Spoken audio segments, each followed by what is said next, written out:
ओम शांति। 30 सितंबर 2024। बाबा के महावाक्य। मीठे बच्चे, अपनी बैटरी चार्ज करने का ख्याल करो। अपना टाइम पर चिंतन में वेस्ट मत करो, अपनी घोट तो नशा चढ़े। प्रश्न। ज्ञान 1 सेकंड का होते हुए भी बाप को इतना डिटेल से समझाने व इतना समय देने की आवश्यकता क्यों? उत्तर। क्योंकि ज्ञान देने के बाद बच्चों में सुधार हुआ है या नहीं, यह भी बाप देखते हैं और फिर सुधारने के लिए ज्ञान देते ही रहते हैं। सारे बीज और झाड़ का ज्ञान देते हैं, जिस कारण उन्हें ज्ञान सागर कहा जाता। अगर 1 सेकंड का मंत्र देकर चले जाएं, तो ज्ञान सागर का टाइटल भी ना मिले। ओम शांति। रूहानी बाप बैठ रूहानी बच्चों को समझाते हैं। भक्ति मार्ग में परमपिता परमात्मा शिव को यहाँ ही पूजते हैं। भल बुद्धि में है कि यह होकर गए हैं। जहाँ पर लिंग देखते हैं तो उनकी पूजा करते हैं। यह तो समझते हैं शिव परम धाम में रहने वाला है, होकर गए हैं, इसलिए उनका यादगार बनाकर पूजते हैं। जिस समय याद किया जाता है तो बुद्धि में जरूर आता है कि निराकार है जो परम धाम में रहने वाला है। उनको शिव कह पूजते हैं। मंदिर में जाकर माथा टेकते हैं, उन पर दूध फल जल आदि चढ़ाते हैं, परंतु वह तो जड़ है। जड़ की भक्ति ही करते हैं। अभी तुम जानते हो वह है चैतन्य, उनका निवास स्थान परम धाम है। वह लोग जब पूजा करते हैं तो बुद्धि में रहता है कि परम धाम निवासी है, होकर गए हैं, तब यह चित्र बनाए गए हैं जिसकी पूजा की जाती है। वह चित्र कोई शिव नहीं है, उनकी प्रतिमा है। वैसे ही देवताओं को भी पूजते हैं। जड़ चित्र हैं, चैतन्य नहीं है। परंतु वह चैतन्य जो थे वह कहाँ गए, यह नहीं समझते। जरूर पुनर्जन्म ले नीचे आए होंगे। अभी तुम बच्चों को ज्ञान मिल रहा है, समझते हो जो भी पूज्य देवता थे वह पुनर्जन्म लेते आए हैं। आत्मा वही है, आत्मा का नाम नहीं बदलता, बाकी शरीर का नाम बदलता है। वह आत्मा कोई न कोई शरीर में है, पुनर्जन्म तो लेना ही है। तुम पूजते हो उनको जो पहले पहले शरीर वाले थे। सतयुगी लक्ष्मी नारायण को पूजते हो। इस समय तुम्हारा ख्याल चलता है, जो नॉलेज बाप देते हैं तुम समझते हो। जिस चित्र की पूजा करते हैं वह पहले नंबर वाला है। यह लक्ष्मी नारायण चैतन्य थे, यहाँ ही भारत में थे, अभी नहीं है। मनुष्य यह नहीं समझते कि वह पुनर्जन्म लेते लेते भिन्न नाम रूप लेते 84 जन्मों का पार्ट बजाते रहते हैं। यह किसके ख्याल में भी नहीं आता। सतयुग में थे तो जरूर, परंतु अब नहीं है। यह भी किसको समझ नहीं आता। अभी तुम जानते हो ड्रामा के प्लान अनुसार फिर चैतन्य में आएंगे जरूर। मनुष्यों की बुद्धि में यह ख्याल ही नहीं आता, बाकी इतना जरूर समझते हैं कि यह थे। अब इनके जड़ चित्र हैं, परंतु वह चैतन्य कहाँ चले गए, यह किसकी बुद्धि में नहीं आता है। मनुष्य तो 84 लाख पुनर्जन्म कह देते हैं। यह भी तुम बच्चों को मालूम पड़ा है कि 84 जन्म ही लेते हैं, न कि 84 लाख। अब रामचंद्र की पूजा करते हैं, उनको यह भी पता नहीं है कि राम कहाँ गया। तुम जानते हो कि श्री राम की आत्मा तो जरूर पुनर्जन्म लेती रहती होगी। यहाँ इम्तिहान में नापास होती है, परंतु कोई ना कोई रूप में होगी तो जरूर ना। यहाँ ही पुरुषार्थ करते रहते हैं, इतना नाम बाला है राम का, तो जरूर आएंगे। उनको नॉलेज लेनी पड़ेगी। अभी कुछ मालूम नहीं पड़ता है तो उस बात को छोड़ देना पड़ता है। इन बातों में जाने से भी टाइम वेस्ट होता है। इससे तो क्यों ना अपना टाइम सफल करें, अपनी उन्नति के लिए बैटरी चार्ज करें। दूसरी बातों का चिंतन तो पर चिंतन हो गया। अभी तो अपना चिंतन करना है। हम बाप को याद करें, वह भी जरूर पढ़ते होंगे, अपनी बैटरी चार्ज करते होंगे, परंतु तुमको अपनी करनी है। कहा जाता अपनी घोट तो नशा चढ़े। बाप ने कहा है जब तुम सतो प्रधान थे तो तुम्हारा बहुत ऊंच पद था। अब फिर पुरुषार्थ करो, मुझे याद करो, तो विकर्म विनाश हो। मंजिल है ना। यह चिंतन करते करते सतो प्रधान बनेंगे। नारायण का ही सिमरन करने से हम नारायण बनेंगे। अंत काल में जो नारायण सिमरे, तुमको बाप को याद करना है जिससे पाप कटे, फिर नारायण बने। यह नर से नारायण बनने की हाईएस्ट युक्ति है। एक नारायण तो नहीं बनेंगे ना। यह तो सारी डिनाइस्टी बनती है। बाप हाईएस्ट पुरुषार्थ कराएंगे। यह है ही राज योग की नॉलेज। सो भी पूरे विश्व का मालिक बनना है। जितना पुरुषार्थ करेंगे उतना जरूर फायदा है। एक तो अपने को आत्मा जरूर निश्चय करो।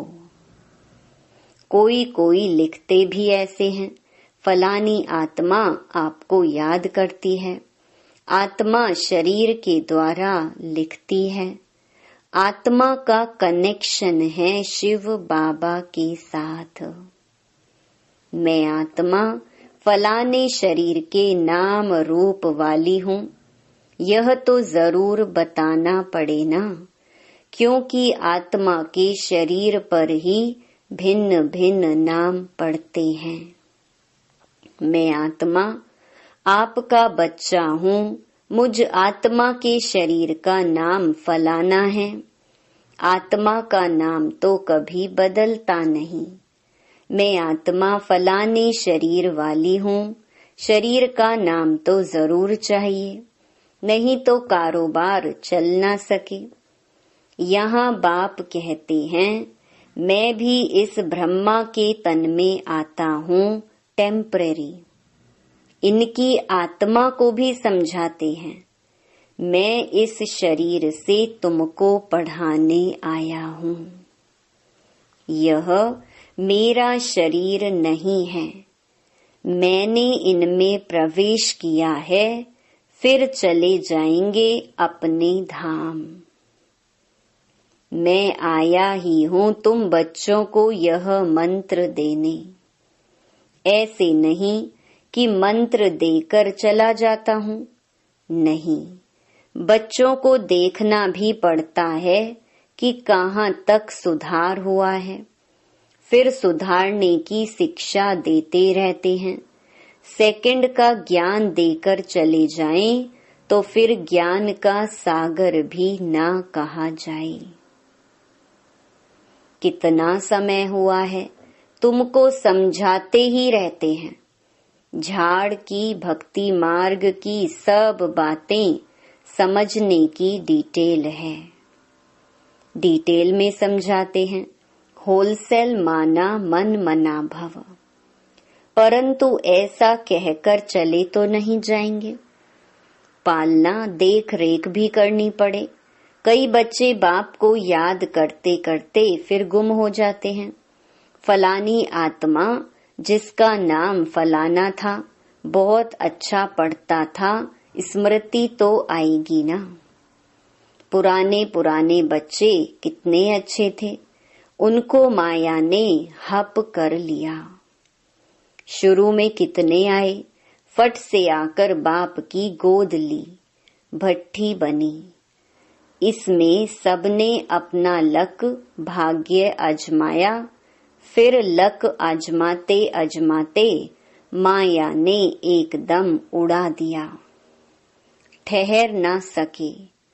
फिर 5000 वर्ष के बाद भी ऐसे ही होगा। कितने चले गए, आधा झाड़ तो जरूर गया। भल झाड़ वृद्धि को पाया है, परंतु पुराने चले गए। समझ सकते हैं उनसे कुछ फिर आएंगे जरूर पढ़ने। स्मृति आएगी कि हम बाप से पढ़ते थे और सब अभी तक पढ़ते रहते हैं। हमने हार खा ली, फिर मैदान में आएंगे। बाबा आने देंगे, फिर भी भल आकर पुरुषार्थ करें, कुछ न कुछ अच्छा पद मिल जाएगा। बाप स्मृति दिलाते हैं, मीठे मीठे बच्चे, माँ मेकम याद करो तो पाप कट जाएंगे। अब कैसे याद करते हो? क्या यह समझते हो कि बाबा परम धाम में है? नहीं, बाबा तो यहाँ रथ में बैठे हैं। इस रथ का सबको मालूम पड़ता जाता है। यह है भाग्यशाली रथ, इनमें आया हुआ है। भक्ति मार्ग में थे तो उनको परम धाम में याद करते थे, परंतु यह नहीं जानते थे कि याद से क्या होगा। अभी तुम बच्चों को बाप खुद इस रथ में बैठ श्रीमत देते हैं, इसलिए तुम बच्चे समझते हो बाबा यहाँ इस मृत्यु लोक में पुरुषोत्तम संगम युग पर हैं। तुम जानते हो हमको ब्रह्मा को याद नहीं करना है। बाप कहते हैं माँ मेकम याद करो, मैं इस रथ में रहकर तुमको यह नॉलेज दे रहा हूँ। अपनी भी पहचान देता हूँ, मैं यहाँ हूँ। आगे तो तुम समझते थे परम धाम में रहने वाला है, होकर गया है, परंतु कब यह पता नहीं था। होकर तो सब गए हैं ना। जिनके भी चित्र हैं अभी वह कहाँ हैं, यह किसको पता नहीं है। जो जाते हैं वह फिर अपने समय पर आते हैं, भिन्न भिन्न पाठ बजाते रहते हैं। स्वर्ग में तो कोई जाते नहीं। बाप ने समझाया है स्वर्ग में जाने के लिए तो पुरुषार्थ करना होता है और पुरानी दुनिया का अंत नई दुनिया की आदि चाहिए। जिनको पुरुषोत्तम संगम युग कहा जाता है, यह ज्ञान अभी तुमको है। मनुष्य कुछ नहीं जानते, समझते भी हैं शरीर जल जाता है, बाकी आत्मा चली जाती है। अब कलयुग है तो जरूर जन्म कलयुग में ही लेंगे। सतयुग में थे तो जन्म भी सतयुग में लेते थे। यह भी जानते हो आत्माओं का सारा स्टॉक निराकारी दुनिया में होता है। यह तो बुद्धि में बैठा है ना। फिर वहां से आते हैं, यहाँ शरीर धारण कर जीव आत्मा बन जाते हैं। सबको यहाँ आकर जीव आत्मा बनना है, फिर नंबरवार वापस जाना है। सबको तो नहीं ले जाएंगे, नहीं तो प्रलय हो जाए। दिखाते हैं कि प्रलय हो गई, रिजल्ट कुछ नहीं दिखाते। तुम तो जानते हो यह दुनिया कभी खाली नहीं हो सकती है। गायन है, राम गयो रावण गयो, जिनका बहुत परिवार है। सारी दुनिया में रावण संप्रदाय है ना, राम संप्रदाय तो बहुत थोड़ी है। राम की संप्रदाय है ही सतयुग त्रेता में, बहुत फर्क रहता है। बाद में फिर और टाल टालियां निकलती हैं।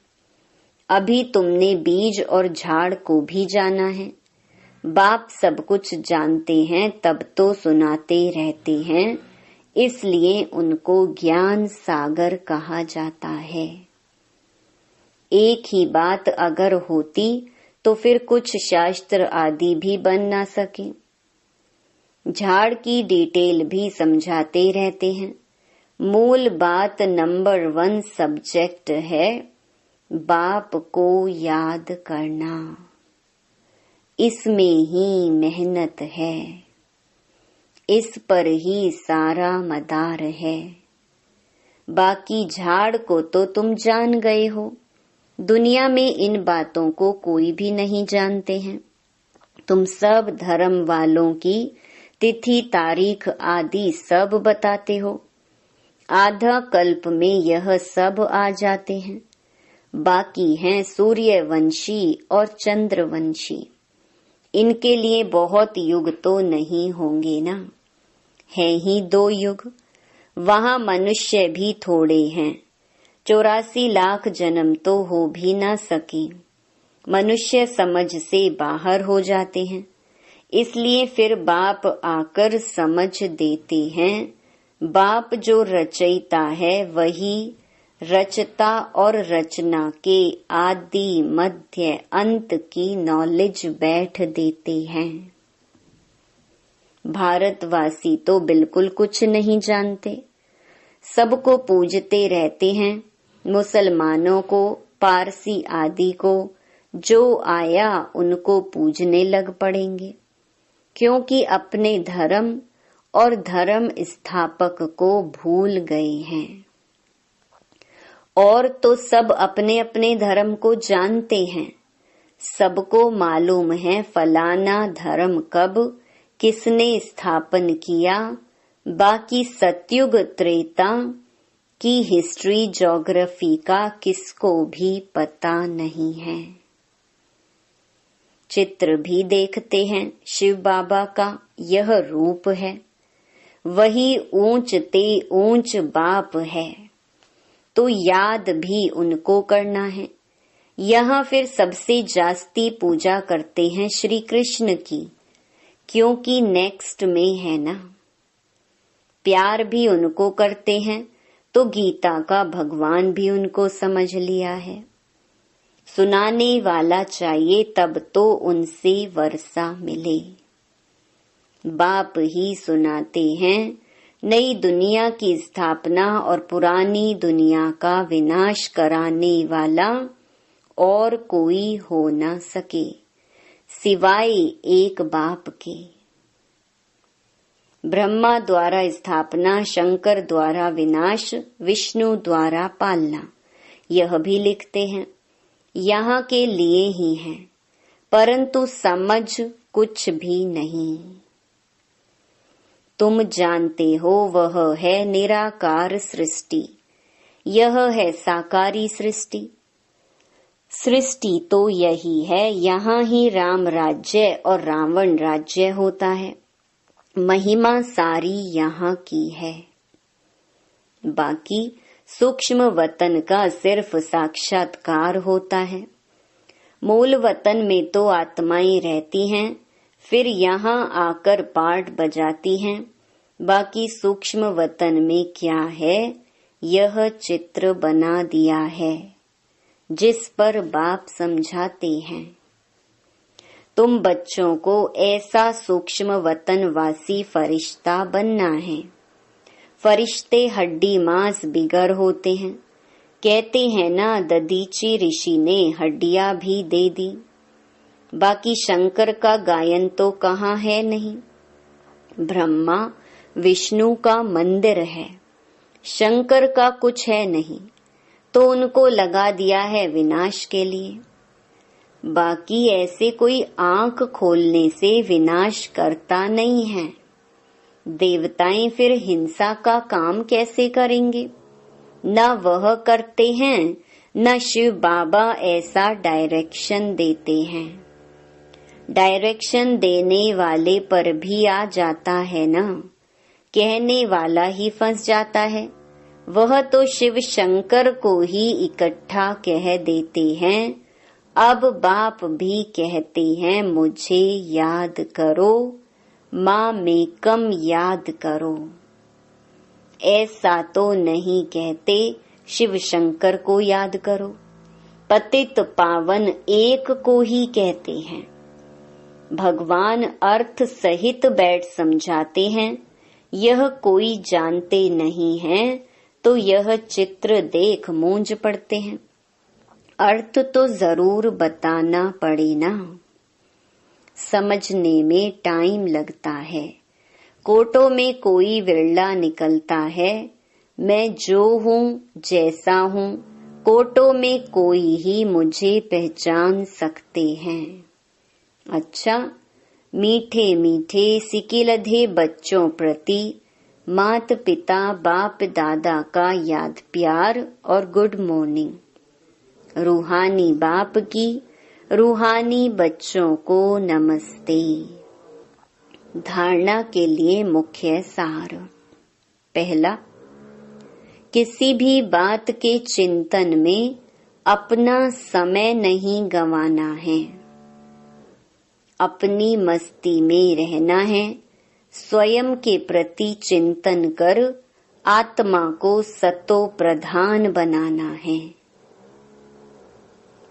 दूसरा, नर से नारायण बनने के लिए अंत काल में एक बाप की ही याद रहे।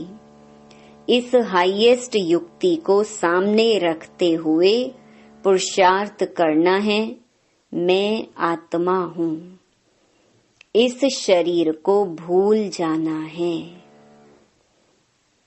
वरदान, दाता की देन को स्मृति में रख, सर्व लगावों से मुक्त रहने वाले आकर्षण मुक्त भव। कई बच्चे कहते हैं कि इनसे मेरा कोई लगाव नहीं है, परंतु इनका यह गुण बहुत अच्छा है या इनमें सेवा की विशेषता बहुत है। लेकिन किसी व्यक्ति या वैभव के तरफ बार बार संकल्प जाना भी आकर्षण है। किसी की भी विशेषता को देखते, गुणों को व सेवा को देखते दाता को नहीं भूलो। यह दाता की देन है। यह स्मृति लगावों से मुक्त, आकर्षण मुक्त बना देगी।